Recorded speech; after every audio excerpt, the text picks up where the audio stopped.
আজকের তাফসিরুল কোরআন মাহফিলের যিনি প্রধান বক্তা, বিশিষ্ট ইসলামী চিন্তাবিদ ও মুফাসসির কোরআন হযরত মাওলানা শামীম আনসারী সাহেবকে ব্যাস পড়িয়ে গ্রহণ করছেন নাউতি ভবানীপুর বাজার জামে মসজিদের সভাপতি জনাব মোহাম্মদ আব্দুল কাইয়ুম সাহেব।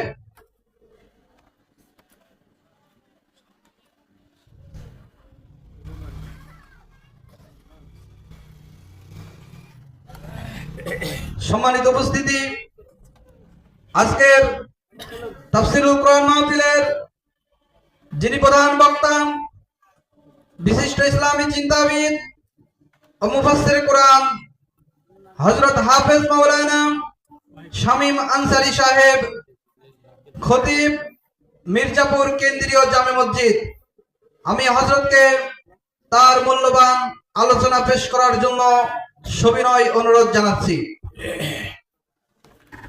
জি, আসসালামু আলাইকুম ওয়া রাহমাতুল্লাহি ওয়া বারাকাতুহু। সম্মানিত উপস্থিতি, আপনারা সবাই কেমন আছেন? ভালো আছেন? যেমনটি সাউন্ড হওয়া দরকার ছিল তেমনটি হয়নি। আপনাদের কি মন খারাপ? মন ভালো আছে? আমাদেরকে এই মাহফিলে যিনি এনেছেন তিনি কে? চিল্লায় বলেন, তিনি কে? অনেকেই এখনো চায়ের দোকানে, বিভিন্ন অনলাইনের গেমে, টেলিভিশনের আড্ডায়, দোকানপাটের আড্ডায় ব্যস্ত আছে না নাই? তারা এখনো আসতে পারে নাই। যারা আসে নাই, আমি তাদেরকে আমন্ত্রণ করছি। বক্তার কোন বক্তব্য আপনারা হেদায়েতের পথ দেখাবে এটা আপনিও জানেন না, বক্তাও জানে না। যিনি জানেন তিনি কে? অতএব যারা এখনো আসেন নাই, মেহরবানি করে দ্রুত গতিতে তাফসিরুল কোরআন মাহফিলে আসেন। কারণ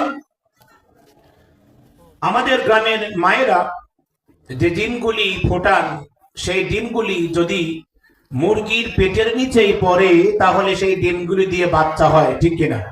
এই কথা বলে ঠিক কিনা? কিন্তু যে ডিমগুলি মুরগির পেটের নিচে পড়ে না, তা দিয়ে কি বাচ্চা হয়? ওগুলো কি হয়? গুলির লাইলা আতরের থেকেও বাসনা বেশি, ঠিক কিনা? দুর্গন্ধ, পচা। এই মাহফিলে যারা আসে না, এদিক সেদিকে ঘুরছে, ওরা ওয়াজ শুনবে কিন্তু ওরা কাজে ডিমের মতন, ঠিক কিনা?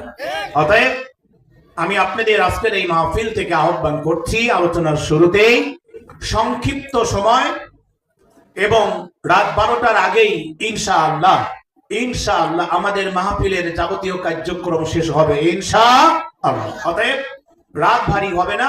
আপনারা মেহেরবানি করে তাফসিরুল কোরআন মাহফিলে আসার চেষ্টা করেন।